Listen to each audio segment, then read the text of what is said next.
যে dummy candidate আছে অধীর চৌধুরীকে এখান থেকে হারাতে হবে। আপনারা হারিয়ে অধীর বাবুকে প্রাক্তন করেছেন, তৃণমূলের জোড়া ফুল ফুটিয়েছেন। আমি মুর্শিদাবাদের মানুষকে নত মস্তকে সকলকে প্রণাম জানাই, নত মস্তকে। আপনাদের সবাইকে স্যালুট, কুর্নিশ। আজকে আমার সভায় আসার আগে বেলডাঙ্গায় কিছু অশান্তির ঘটনার খবর আমি পাই। গতকালও হয়েছে। পার্টির তরফ থেকে আমাকে অনেকে সকালে ফোন করে বলে যে আজকে সভাটা করার দরকার নেই, 2 দিন 3 দিন পরে করলে হবে, অনেকে আসতে পারবে না, বেলডাঙ্গায় অনেক গাড়ি আটকে থাকবে। পরবর্তীকালে আমার যতটুকু লোকজনের সাথে পরিচিতি আছে, প্রশাসনিক মহলে যে কটা লোককে আমি চিনি জানি, সংবাদ মাধ্যমের বন্ধুরা যারা আছেন, আমি সবার সাথে সকাল 11টা থেকে কথা বলছি। তারপর খোঁজ নিয়ে দেখলাম এই যে ঘটনাটা ঘটছে এর ইন্ধন দিচ্ছে বিজেপির বাবুরা। আর একটা নতুন গদ্দার তৈরি হয়েছে এই মাটিতে সে। আমি যদি আজকে এখানে না আসতাম তাহলে সেই গদ্দারদের অক্সিজেন দেওয়া হতো। আমি যখন খোঁজ নিয়ে দেখলাম যে এই ঘটনার পিছনে প্রত্যক্ষভাবে তাদের মদত এবং ইন্ধন রয়েছে, যারা কোনোদিন মানুষের পাশে থাকেনি, একটা গদ্দারকে, একটা মির্জাফরকে, একটা বিজেপির ডামি ক্যান্ডিডেটকে তো আপনারা বিদায় দিয়েছেন, আর একটা নতুন গজিয়েছে। সেটাকে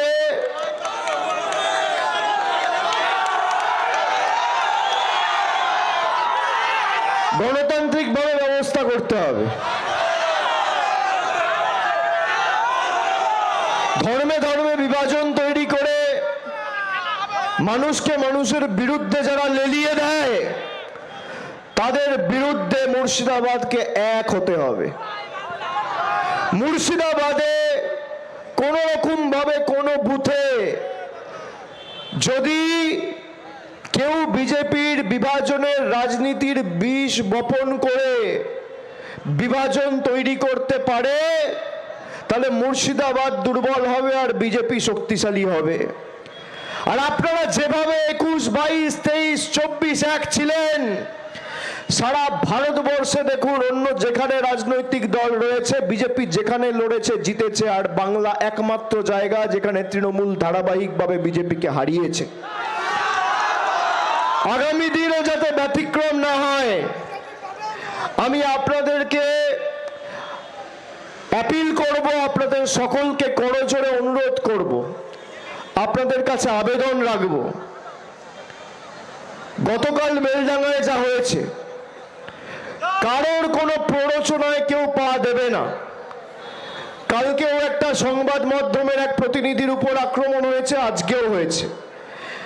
আমি দলীয়ভাবে প্রশাসনের কাছে অনুরোধ করব, এর বিরুদ্ধে যারা দায়ী তার বিরুদ্ধে আপনারা ব্যবস্থা নেবেন। এই ঘটনাকে তৃণমূল কংগ্রেসের কেউ সমর্থন করে না, কিন্তু আমাদের সংযত থাকতে হবে। কেউ একটা উস্কে দিল, তার কথা শুনে যদি আইন নিজের হাতে তুলে নি, তাহলে আখেরে লাভ কিন্তু বিজেপির। আজকে যারা বাবরি মসজিদ নিয়ে রাজনীতি করছে, 2019 সালে সেই বিজেপির প্রার্থী ছিল, হ্যাঁ কি না? হ্যাঁ কি না? বিজেপির সাথে কার যোগাযোগ? কার যোগাযোগ? তার প্রকৃত স্বরূপ খুব শীঘ্রই জনসমক্ষে আসবে, অপেক্ষা করুন। তার আসল চেহারাটা খুব তাড়াতাড়ি জনগণের কাছে আসবে। আমি মুর্শিদাবাদের ভাইদের, আমার সমবয়সী যারা, আমার থেকে ছোট যারা, আমার থেকে বড় যারা, অগ্রজ, অনুজ, আমি সকলকে অনুরোধ করব এলাকার শান্তি শৃঙ্খলা সম্প্রীতি বজায় রাখবেন। কোনোভাবে বিজেপিকে অক্সিজেন দেওয়া যাবে না। আর যে সমস্ত বুথে বিজেপির কর্মীরা, বিজেপির নেতারা রয়েছে, যারা 5 বছর ধরে আমাদের বঞ্চিত নিপীড়িত করে রেখেছে, শোষিত করে রেখেছে, অত্যাচারিত করে রেখেছে, গরিব মানুষের 100 দিনের টাকা, আবাস যোজনার বাড়ি, পাড়ার রাস্তা, কলের জল, একদিকে জল জীবন মিশন, একদিকে আবাস যোজনা, একদিকে গ্রাম সড়ক যোজনা, আর একদিকে 100 দিনের কাজের টাকা যারা 5 বছর ধরে বন্ধ রেখেও থামেনি, পরবর্তীকালে এসআইআর করে মানুষকে ধারাবাহিকভাবে নির্যাতিত করেছে। এই কমিশন নির্বাচন কমিশন নয়, এই কমিশন হচ্ছে নির্যাতন কমিশন। যারা মানুষকে কোথায় কোথায় লাইনে দাঁড় করিয়েছে, হঠাৎ করে 10 বছর আগে নোটবন্দির নাম করে লাইনে দাঁড় করিয়ে দিল, আবার 10 বছর পরে এই মুর্শিদাবাদে কত লোক রয়েছে, 200, 300, 350 বছর ধরে এই মাটিতে রয়েছে। মুর্শিদাবাদের মানুষের কাছে 100 বছর 150 বছর আগের সম্পত্তির কাগজ রয়েছে। আজকে আমাদের লাইনে দাঁড়িয়ে নাগরিকত্বের প্রমাণ দিতে হবে নরেন্দ্র মোদীকে, অমিত শাহকে, যারা আমাদের পরিযায়ী ভাইদের উপর অত্যাচার করেছে। আমি আপনাদেরকে বলছি, আমার ফোনটা দাও তো একবার, একটা নাম্বার আপনাদেরকে দিচ্ছি। জেলা শাসকের পক্ষ থেকে একটা হেল্পলাইন চালু করা হয়েছে, সেই হেল্পলাইন নাম্বারটা সকলে লিখে নিন। আমি নাম্বারটা আপনাদের সকলকে বলে দিচ্ছি। জেলা প্রশাসনের তরফ থেকে, জেলা শাসকের তরফ থেকে পরিযায়ী শ্রমিক ভাইদের জন্য আলাদা হেল্পলাইন নাম্বার চালু করা হয়েছে। এই নাম্বার হচ্ছে 743000, আবার 3টে 030। আমি আবার বলছি, দুটো নাম্বার রয়েছে, একটা হচ্ছে 743, তারপর 5টা 0, তারপর 30, আর একটা নাম্বার হচ্ছে 91478888, তারপর 388, 9147888388, 9147, তারপর 3টে 8, তারপর 3, তারপর 2টো 8। এই নাম্বারে যদি কারোর কোনো অসুবিধা হয় সরাসরি যোগাযোগ করবেন। আমাদের প্রশাসন আপনাদের পাশে যা আইনি সহায়তা দরকার, আইনি সহায়তা প্রদান করে আপনাদের বাড়ি ফিরিয়ে আনার ব্যবস্থা করবে। কালকে বেলডাঙ্গার যে ঘটনা, আলাউদ্দিন শেখের যে ঘটনা, আমি শোনার পর সঙ্গে সঙ্গে ঝাড়খণ্ডে মুখ্যমন্ত্রীর কার্যালয়ে কথা বলেছি। আমি তাকে বলেছি, এই ঘটনার পিছনে যদি কেউ দায়ী থাকে আপনি তদন্ত করে তার বিরুদ্ধে ব্যবস্থা নেবেন। তারা আমাদের আশ্বাস দিয়েছেন যত দ্রুত সম্ভব রাজ্য পুলিশ প্রশাসন ঝাড়খণ্ডের কাজ করছে। কিন্তু আইন কেউ হাতে তুলে নেবেন না। আইন হাতে তুলে নিলে লাভ বিজেপির, লাভ এই গদ্দারগুলোর। আপনাদের এটা মাথায় রাখতে হবে, কারোর উস্কানিতে পা দেবেন না। এখানে ইউসুফ আছে, কালকেও আমাকে ফোন করে বলেছে আমি বেলডাঙ্গা যেতে চাই। আমি বলেছি আজকে আমার র্যালি আছে বেলডাঙ্গায়, কালকে যেহেতু ঘটনাটা ঘটেছে তাদের 1দিন 2দিন সময় দাও। আজকে আমাদের মিটিংয়ের পর আমাদের বিধায়ক, সাংসদ সবাই মিলে আলাউদ্দিন শেখের পরিবারের পাশে গিয়ে দাঁড়াবে এবং রাজ্য প্রশাসনের তরফ থেকে মুখ্যমন্ত্রীর নির্দেশে জেলা প্রশাসন ইতিমধ্যে 2 লক্ষ টাকার আর্থিক সহায়তা এবং তার স্ত্রীকে চাকরি দেওয়ার সিদ্ধান্ত ঘোষণা করেছে। এটাই আমাদের মানবিক সরকার। অপরিকল্পিত এসআইআর এর কারণে আজকে 2 মাসের মধ্যে প্রায় 84 জন মানুষ মারা গেছে, 116টা আত্মঘাতীর ঘটনা ঘটেছে।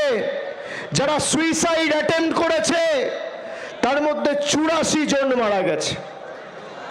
আপনি ভাবুন, হঠাৎ ইচ্ছা হলো আজকে লাইনে দাঁড়িয়ে নাগরিকত্বের প্রমাণ দিতে হবে। কে হে তুমি, তোমাকে নাগরিকত্বের প্রমাণ দেবে? আমি কি খাবো, আমি কি পড়বো, আমি কোথায় হাঁটবো, আমি কার সাথে কথা বলবো, কি রঙের জামা পরবো, বিজেপির নেতারা ঠিক করবে? আপনি দেখেছেন বিজেপিকে গালাগালি দিয়ে গত 5 বছরে, 7 বছরে, 10 বছরে, 12 বছরে যবে থেকে মোদীর সরকার দেশ চালাচ্ছে, রাজ্য কংগ্রেসের কোন নেতা একটা সাংবাদিক বৈঠক করে এদের বিরুদ্ধে সরব হয়েছে? কোনদিন দেখেছেন অধীর চৌধুরীকে একটা সাংবাদিক বৈঠক করে নরেন্দ্র মোদী, অমিত শাহ বা এসআইআর মানুষের হয়রানি হচ্ছে একটা প্রশ্ন তুলেছে? দেখেছেন কেউ? সকাল বিকেল তৃণমূল কংগ্রেস আর মমতা বন্দ্যোপাধ্যায়ের আমার বাব্বা পান্ত করে। আকাশ মেঘলা হলে মমতা ব্যানার্জি দায়ী, গরম বাড়লে মমতা ব্যানার্জি দায়ী, শীত পড়লে মমতা ব্যানার্জি দায়ী, পান থেকে চুন খসলে মমতা ব্যানার্জি দায়ী, বরফ গলে জল হলে মমতা ব্যানার্জি দায়ী, আলুর সাইজ ছোট হলে মমতা ব্যানার্জি দায়ী, পেঁয়াজ বাজারে না পাওয়া গেলে মমতা ব্যানার্জি দায়ী। আর যাদের কারণে আজ মানুষ নিপীড়িত, বাংলার 2 লক্ষ কোটি টাকা যারা আটকে রেখেছে, সেই মোদীকে কোনোদিন আক্রমণ এই কংগ্রেসের নেতারা করে না। খালি তো বিজেপি শাসিত রাজ্য নয়, কংগ্রেস শাসিত কর্ণাটকায়, তেলেঙ্গানায় বাঙালির উপর অত্যাচার হয়েছে। আমি 8 তারিখ মালদায় বৈঠক করেছি, সেখানে একজন উপস্থিত ছিল। তেলেঙ্গানার সরকার কোন রকম কোনো সাহায্য সহযোগিতা করেনি। আমরা আইনি সহায়তা প্রদান করে তাকে বাড়ি ফিরিয়ে আনার ব্যবস্থা করেছি। নদিয়ার চাপড়ায় তার বাড়ি। মানুষ বিপদে পড়েছে, যদি পাশে কেউ দাঁড়ায়, তৃণমূল কংগ্রেস দাঁড়িয়েছে। যারা হিন্দু মুসলমানের বিষাক্ত রাজনীতি করছেন, আমি বহরমপুর বাসীর কাছে আবেদন করব, আপনি বিজেপির যারা আসে তাদেরকে বলুন তথ্য পরিসংখ্যান সামনে নিয়ে লড়াই করতে। একদিকে 15 বছরে মমতা ব্যানার্জির সরকার এই মাটির জন্য, বাংলার জন্য, মুর্শিদাবাদের জন্য কি করেছে, আর অন্যদিকে 12 বছর বিজেপির সরকার এই মুর্শিদাবাদ আর বাংলার জন্য কি করেছে। একদিকে আমি থাকবো, মঞ্চ বাঁধুন, আর একদিকে বিজেপির নেতা থাকবে। সময় আপনি ঠিক করুন, জায়গা আপনি ঠিক করুন, তারিখ আপনি ঠিক করুন, মঞ্চ আপনি বাঁধুন, সংবাদ মাধ্যম আপনি ঠিক করুন। আমি আমার রিপোর্ট কার্ড নিয়ে যাব, আর মোদী বাবুর প্রতিনিধিরা তার রিপোর্ট কার্ড নিয়ে আসবে। বোকাট্টা করে মাঠের বাইরে বার করব তথ্য পরিসংখ্যানের নিরিখে লড়াই হলে, নইলে মানুষের কাছে মুখ দেখাবো না। যদি নির্বাচনে লড়াই করতে হয়, তাহলে তথ্য পরিসংখ্যানকে সামনে রেখে লড়াই করতে হবে, হিন্দু মুসলমান নয়। আজকে যাদের বলিদানে আমাদের দেশ স্বাধীন হয়েছিল, তারা দেশে কোনোদিন হিন্দু মুসলমান করেনি। বিজেপির যে নেতারা মুর্শিদাবাদকে ব্যঙ্গ বিদ্রুপ করে, মুর্শিদাবাদ মালদার মানুষকে বাংলাদেশি বলে আখ্যায়িত করে, তাদেরকে জিজ্ঞেস করুন তো, যে গাড়িতে করে ঘোরো, সে গাড়িটা কে বানিয়েছে? একবার জিজ্ঞেস করেছো তার ধর্মটা কি, হিন্দু না মুসলমান? দোকান থেকে জল তেষ্টা পেলে জল কিনে খাও, যে বিক্রেতা তার ধর্ম কি, হিন্দু না মুসলমান? রাত্রে যদি একটা আমার পরিবারের কেউ দুরারোগ্য ব্যাধিতে আক্রান্ত হয়, অ্যাম্বুলেন্স ডাকতে হয়, অ্যাম্বুলেন্স চালকের ধর্ম কি, হিন্দু না মুসলমান? জিজ্ঞেস করেছো? আমার বাড়িতে যদি আগুন লাগে, ফায়ার ব্রিগেড ডাকবে, ফায়ার ব্রিগেডের চালকের ধর্ম কি, হিন্দু না মুসলমান? যেখান থেকে মিটিং করে যে মঞ্চে দাঁড়িয়ে মমতা ব্যানার্জিকে গালি দাও, সেই মঞ্চ যে বেঁধেছে তার ধর্ম কি, হিন্দু না মুসলমান? যে বাড়িতে থাকছো তার ছাদ যে মিস্ত্রি তৈরি করেছে তার ধর্ম কি, হিন্দু না মুসলমান? যে জামাটা পরেছো, যে দর্জি সেই জামা বানিয়েছে তার ধর্ম কি, হিন্দু না মুসলমান? জিজ্ঞেস করো, জিজ্ঞেস করো। যে প্যান্টটা বানিয়েছে, দর্জির ধর্ম কি, হিন্দু না মুসলমান, বিজেপির নেতারা জিজ্ঞেস করো। যদি ধর্মের ভিত্তিতে কাপড় জামা পরতে হয়, উলঙ্গ হয়ে থাকতে হবে বিজেপির নেতাদের। ধর্মের ভিত্তিতে খেতে হয়, ধর্মের ভিত্তিতে বাজার থেকে আলু, পটল, পেঁয়াজ, মাংস, মাছ, ডিম কিনতে হয়। কি করবেন? আমাদের বাংলা সাম্প্রদায়িক সম্প্রীতির বাংলা, নানা ভাষা, নানা মত, নানা পরিধান, বিবিধের মাঝে দেখো মিলন মহান। বৈচিত্র্যের মধ্যে একতাই আমাদের মূল মন্ত্র। আপনারা বিজেপির ডামি ক্যান্ডিডেটকে এখানে হারিয়েছেন। সেই বিজেপির ডামি ক্যান্ডিডেট 2023 সালে সাংবাদিক বৈঠক করে বলেছিল অভিজিৎ গাঙ্গুলি যদি ভোটে দাঁড়ায় তাহলে অধীর চৌধুরী সবার আগে লাইনে দাঁড়িয়ে অভিজিৎ গাঙ্গুলিকে ভোট দেবে। অভিজিৎ গাঙ্গুলি কোন দলের হয়ে প্রার্থী হয়েছে? তা অভিজিৎ গাঙ্গুলিকে যদি পদ্ম ফুল চিহ্নে অধীর চৌধুরী ভোট দেয়, আপনারা সেই কংগ্রেসের ডামি, বিজেপির ডামি ক্যান্ডিডেটকে এখানে রাখবেন কেন? কি হয়েছে? জল দাও, জল দাও।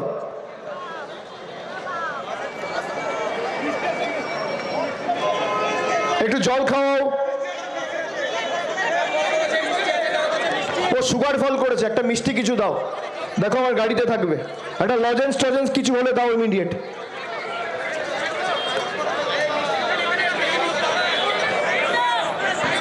তাড়াতাড়ি দাও, কোনো অসুবিধা নেই, ঠিক হয়ে যাবে। এখানে অ্যাম্বুলেন্স আছে?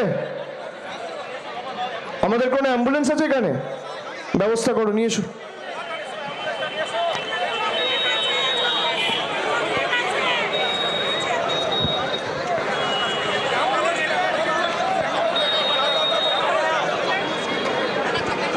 জ্ঞান রয়েছে?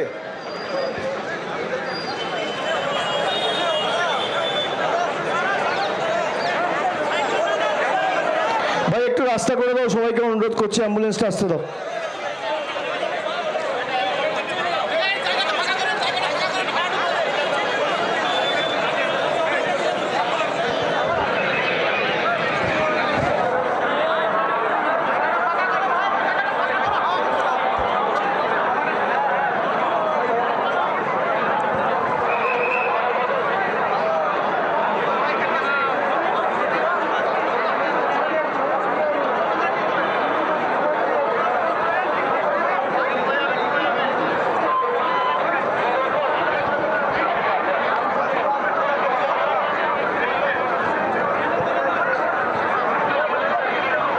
অ্যাম্বুলেন্সটা কোথায় বাবি?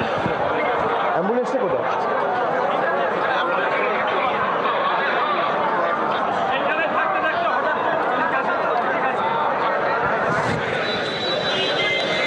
উনি সুস্থ হয়ে যাবেন, চিন্তা করবেন না। অ্যাম্বুলেন্স আছে, ডাক্তারের কাছে নিয়ে যাওয়া হচ্ছে। তো আপনাদের এই কথা দিতে হবে, যে কথা 2024-এর আগে দিয়েছিলেন। এবার মুর্শিদাবাদ 20-2 নয়, 21-1 নয়, 19-3 নয়, 22-0 করতে হবে মামাটি মানুষের পক্ষে। আর আমি আপনাদের কথা দিচ্ছি, 22-0 যদি হয়, তৃণমূল 250+, কেউ আটকাতে পারবে না। আপনাদের দায়িত্ব 22-0 করা, আমার দায়িত্ব 250+ করা। আর এসআইআর নিয়ে কেউ চিন্তা করবেন না, অযথা চিন্তা করার কোনো কারণ নেই। প্রত্যেকটা হিয়ারিং সেন্টারের বাইরে তৃণমূল কংগ্রেসের ক্যাম্প রয়েছে, প্রত্যেকটা অঞ্চলের বাইরে, মানে অঞ্চলে, ওয়ার্ডে তৃণমূলের ক্যাম্প রয়েছে। মুর্শিদাবাদ জেলা জুড়ে যত অঞ্চল, ওয়ার্ড রয়েছে, যত হিয়ারিং সেন্টার রয়েছে, সব জায়গায় আমাদের ক্যাম্প রয়েছে। যদি কারোর কোনো অসুবিধা হয়, নথিপত্র পেতে ক্যাম্পে যোগাযোগ করবেন। সরকারের তরফ থেকে সহায়তা কেন্দ্রে মে আই হেল্প ইউ এর হেল্প ডেস্ক করা হয়েছে, সেখানে যোগাযোগ করবেন। এই মাটির প্রতি প্রধানমন্ত্রী, স্বরাষ্ট্রমন্ত্রী, মুখ্যমন্ত্রী, রাজ্যপাল, রাষ্ট্রপতির যা অধিকার, আপনাদের সকলের একই অধিকার। আমরা সকলেই এই মাটির সন্তান, এই দেশের নাগরিক। নতুন করে নাগরিকত্বের প্রমাণ কাউকে দিতে হবে না। কোনো রকম কোনো সহায়তা চাইলে তৃণমূল কংগ্রেসের ক্যাম্পে গিয়ে যোগাযোগ করবেন। কিন্তু যারা আমাদের অত্যাচার করেছে, সারা দেশের জন্য এসআইআর এর নিয়ম আলাদা, আর বাংলায় যারা রয়েছেন তাদের জন্য এসআইআর এর নিয়ম আলাদা। আপনি দেখুন, মুর্শিদাবাদ এলাকা জুড়ে, মুর্শিদাবাদ জেলা জুড়ে, শামশেরগঞ্জ, ফারাক্কা, যেখানে নদী ভাঙন বড় সমস্যা, আজকে সেখানে সরকারি সাহায্য তো দূরের কথা, জমি দেওয়ার যে কাজ, সেটাও ফারাক্কা ব্যারেজকে চাপে রেখে কেন্দ্র সরকার যাতে মানুষ জায়গা না পায়, জমি না পায়, সেটা সুনিশ্চিত করছে। এখানে বিজেপির দুজন বিধায়ক আছে, বহরমপুর, মুর্শিদাবাদ। একবার জিজ্ঞেস করুন তো, 5 বছর একটা চিঠি লিখেছে? নদী ভাঙনের কারণে যারা ক্ষতিগ্রস্ত, যাদের পুনর্বাসনের জন্য জায়গা দরকার আছে, যাদের প্রয়োজনীয়তা রয়েছে, তাদের জমি, তাদের জায়গা ফারাক্কা ব্যারেজকে দিয়ে আটকে রাখা হচ্ছে। তার কারণ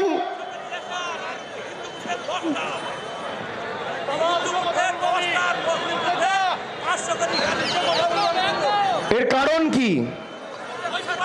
এর কারণ বলছে হিন্দু বুথে 10টা নোটিশ আর মাইনরিটি বুথে 500টা নোটিশ। সারা, এটা আমি বলছি না, সাধারণ মানুষ বলছে। কিন্তু এটাই বাংলার জেদ। তুমি 600 নোটিশ পাঠাবে, ওই 600 জন গিয়ে আবার নাম তোলার ব্যবস্থা করবে। আমরা ছাড়বো না, মাথা নত করবো না। আর যে বুথ থেকে বিজেপিকে 500 ভোটে হারিয়েছেন, সেই বুথ থেকে আগামী দিন 600 ভোটে এদের হারাতে হবে। যেই বুথে 10 ভোটে হারিয়েছেন, এদেরকে 50 ভোটে হারাতে হবে। যেই বুথে 300 ভোটে হারিয়েছেন, 400 ভোটে হারাতে হবে। এটাই বাংলার জেদ।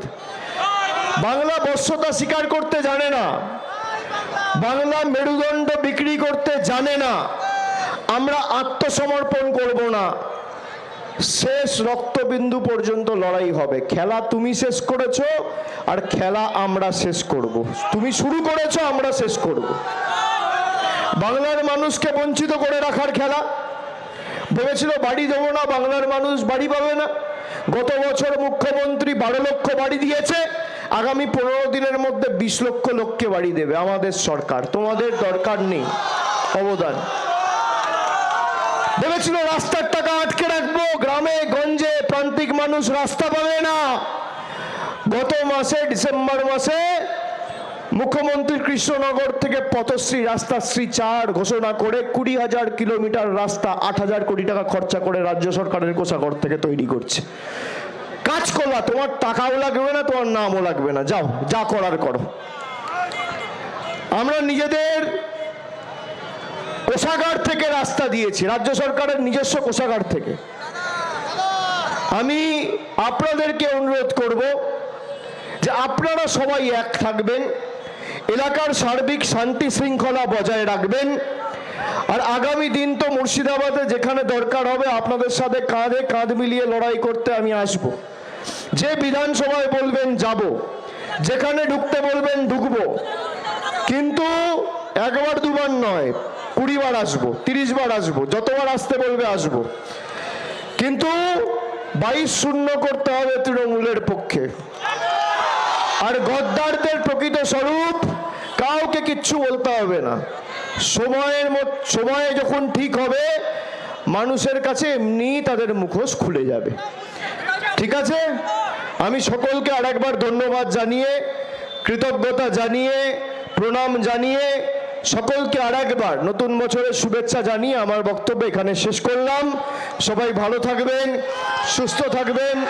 জয় হিন্দ, বন্দে মাতরম, জয় বাংলা, জয় বাংলা, জয় বাংলা, জয় বাংলা, জয় বাংলা, জয় বাংলা, জয় বাংলা, জয় বাংলা। বাংলার আওয়াজ, বাঙালির আবেগ, জি 24 ঘন্টা।